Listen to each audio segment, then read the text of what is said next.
With his distinctive sound and rebellious spirit, Waylon Jennings, a legendary figure in country music, left an unforgettable mark on the genre.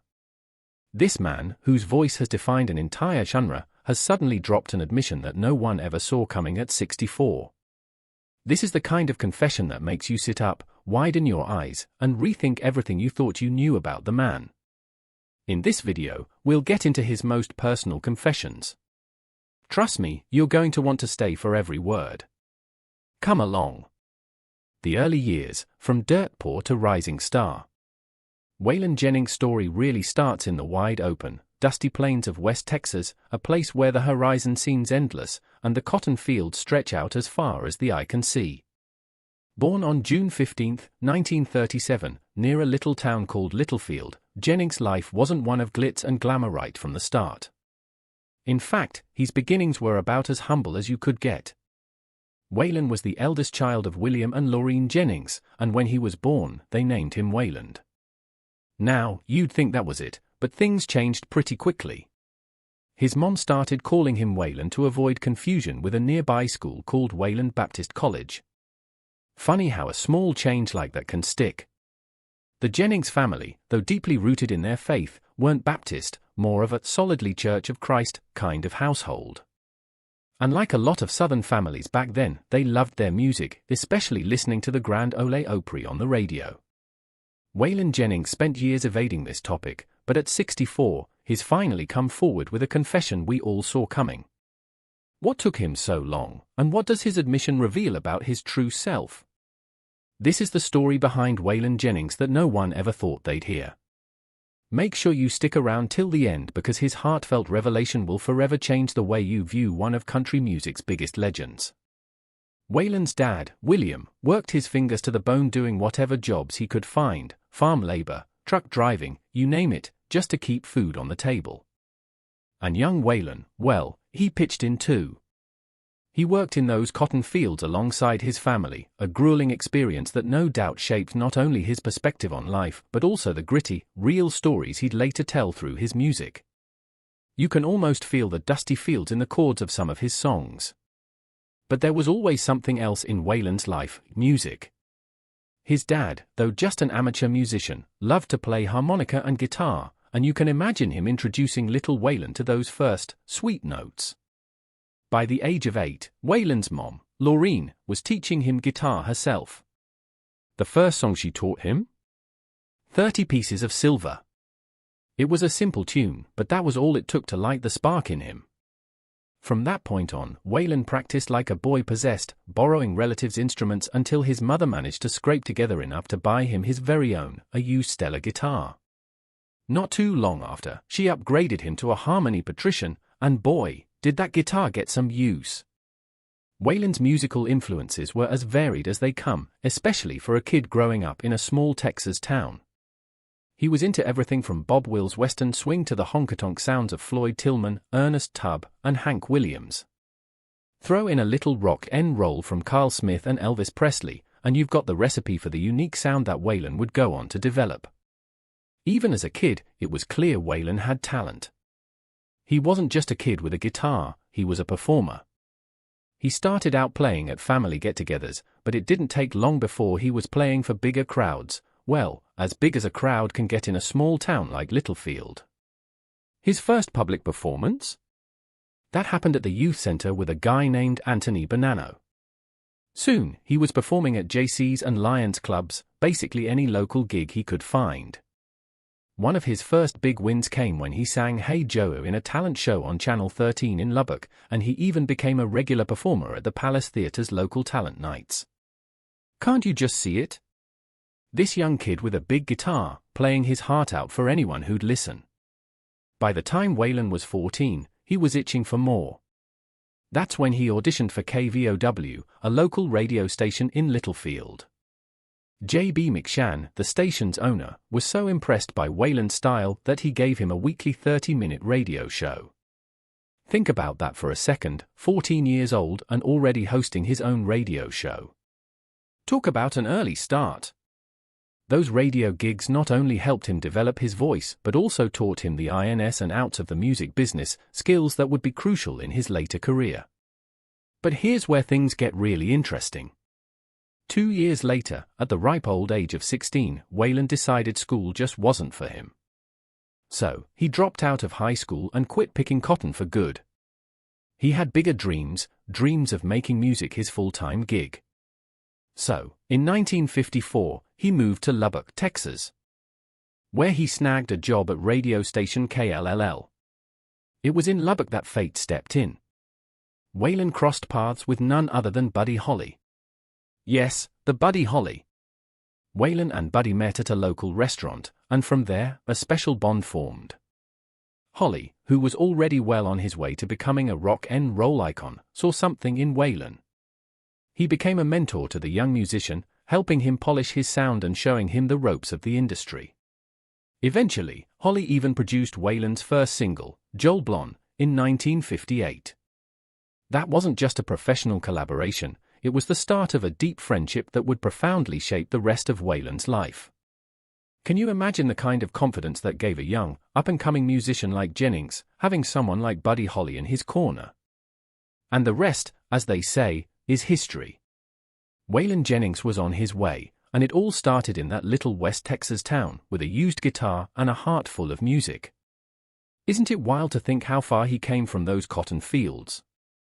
Waylon Jennings, the man known for his rugged voice and outlaw image, has finally come clean at the age of 64, and what he admitted is exactly what we suspected all along. But there's more to the story than you think, and it will surprise even the most loyal of fans. Make sure you stay until the end, because Waylon's long-awaited confession will take you on a journey through the highs and lows of a legend's life. The Winter Dance Party Tour tragedy. In early 1959, Waylon Jennings found himself thrust into the spotlight when he joined Buddy Holly's Winter Dance Party Tour as the bass player. You'd think it would have been an exciting time, right? Traveling with legends like Ritchie Valens and J.P. the Big Bopper Richardson, crisscrossing the Midwest, and playing to screaming crowds, it had all the makings of a rock and roll dream. But instead, the tour quickly became infamous for its sheer misery. The schedule was brutal. That was the life these young stars were living. And let's not even talk about the tour bus. It broke down constantly, leaving the musicians stranded in some of the most bitterly cold weather you can imagine. There was one trip, in particular, that still sends shivers down anyone's spine just thinking about it. They were on a 300-mile overnight journey, and the bus decided it had enough, breaking down in the middle of nowhere.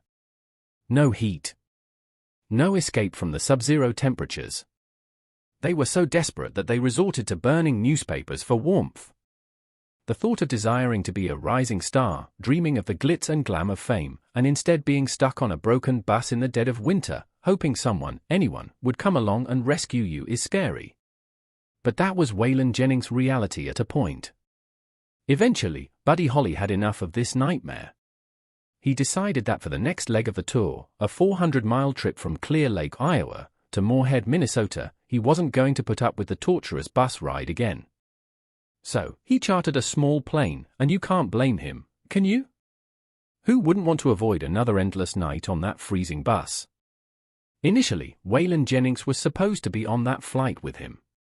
But, in a twist of fate, Jennings gave up his seat to the Big Bopper, who was battling the flu and just couldn't take another bus ride.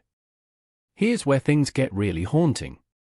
Before they parted ways, Holly and Jennings shared what was supposed to be some playful banter. Holly, being the jokester he was, teased Jennings, saying, "I hope your damn bus freezes up again." Not one to be outdone, Jennings shot back with a quip of his own, "Well, I hope your all plane crashes." Those words, meant as nothing more than a joke, would come to haunt Jennings for years to come.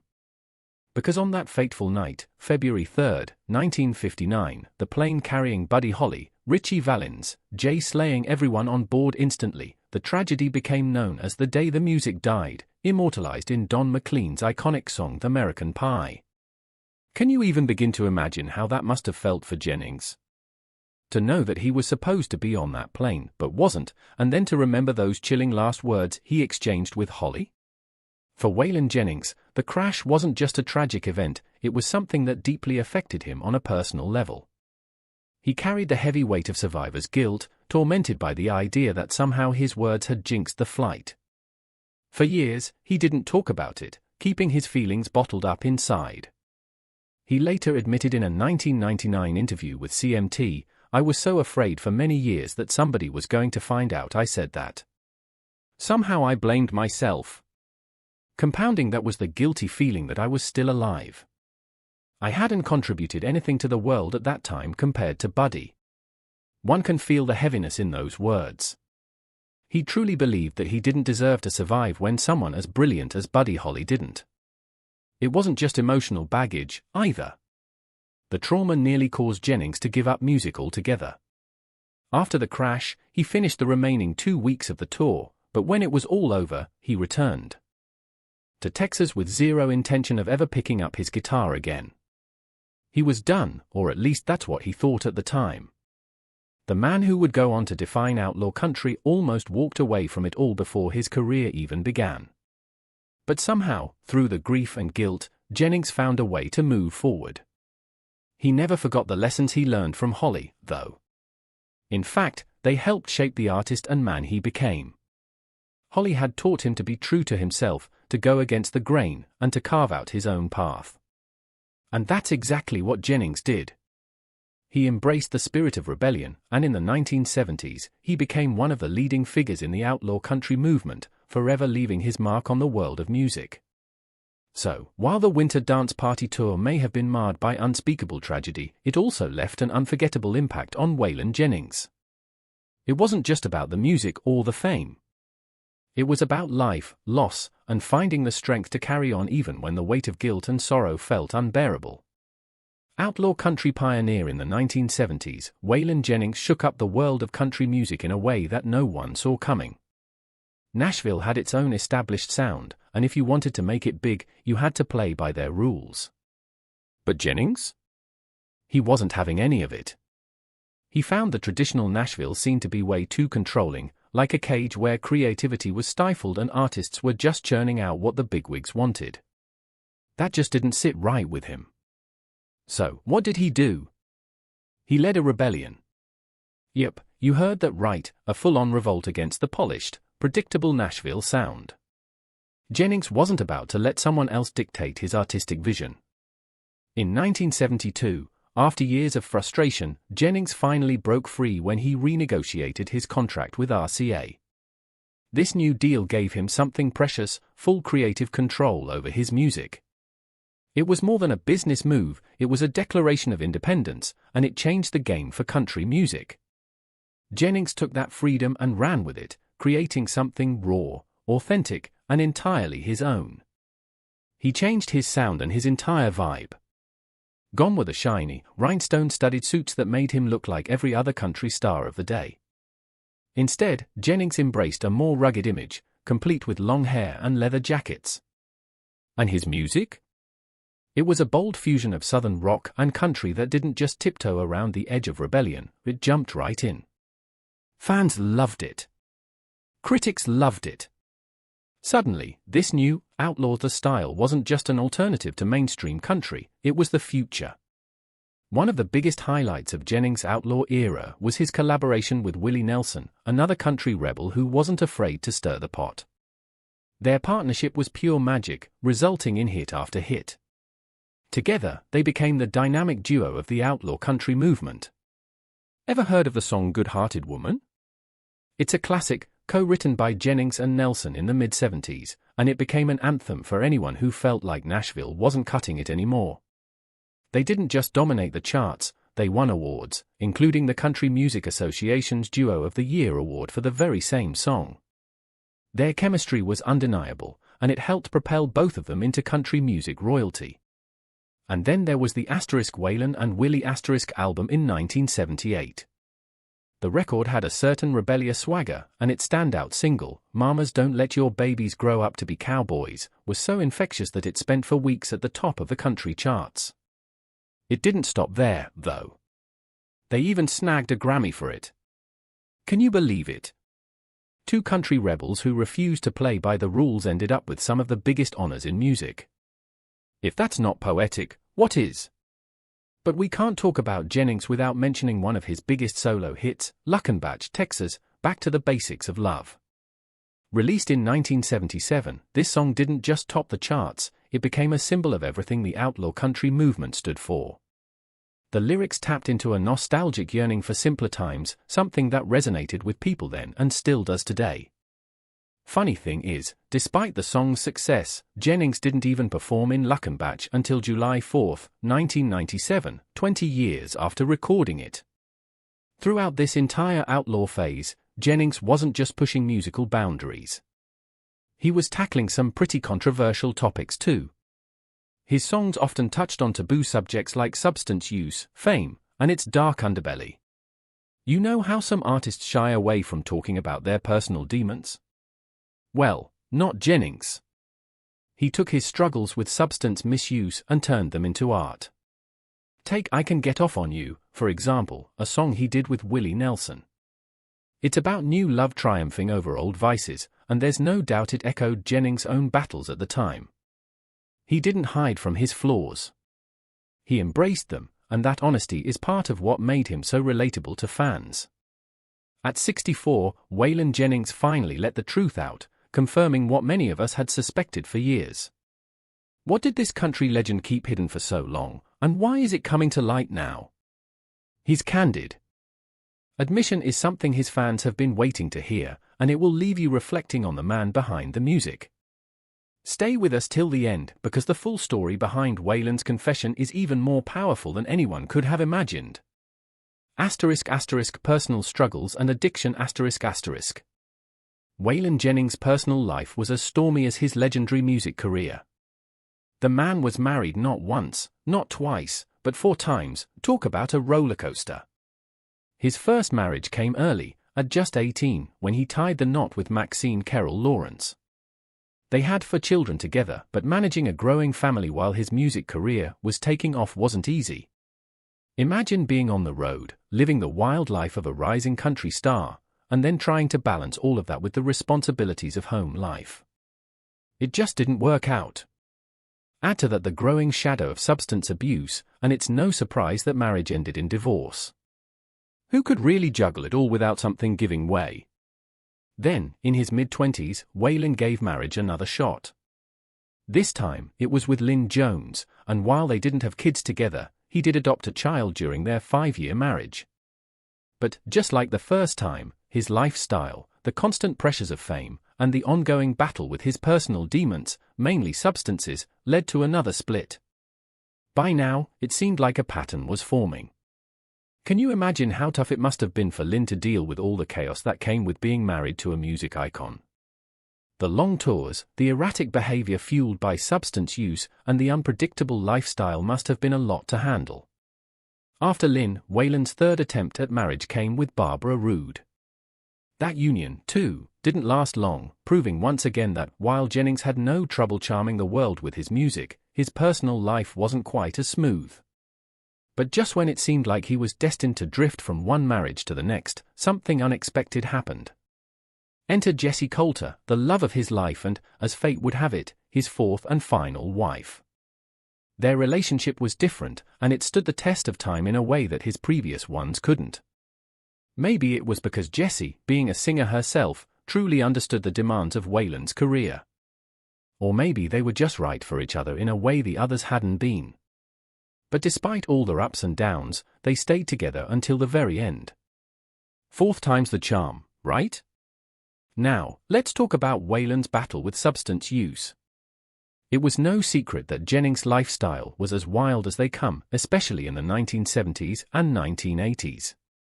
This man was reportedly spending a mind-blowing $1,500 a day on coke.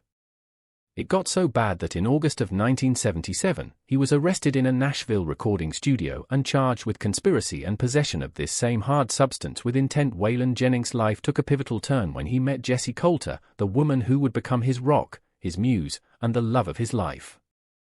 After 3 failed marriages, Jennings probably never imagined he'd find someone like her. The two met in Phoenix, Arizona, and the connection was instantaneous. There was something about Jessie, a talented singer-songwriter in her own right, that struck Waylon to his core. Maybe it was her spirit, her music, or just the fact that she saw him for who he truly was, beneath the outlaw persona he had built up over the years. They tied the knot in 1969, starting a partnership that was much more than just a marriage. It was a journey that would last until Jennings' death in 2002. Now, Waylon often said that meeting Jessie was the best thing that ever happened to him. In a candid interview with Rolling Stone, he didn't shy away from admitting how low he had sunk before Jessie came into his life. "When I met Jessie, I was pretty well at my lowest point," he said. "I weighed 138 pounds, and I was bent on self-destruction. Wallowing in self-pity was the biggest part of it, staying depressed all the time and stoned." She stayed by his side, and according to Jennings, "Jessie was the best thing that ever happened to me." And doesn't that just say it all? But Jessie's influence didn't stop at simply being there for him. She had a profound impact on his career, too. In fact, it wasn't long before her talents as a singer-songwriter began to shine, and Jennings helped her secure a record deal with RCA. The two were not only partners in life but also collaborators in music. How often do you see that in the music industry, two people who can thrive personally and professionally together? They even recorded the hit duet, Suspicious Minds, which earned them a Grammy nomination in 1970.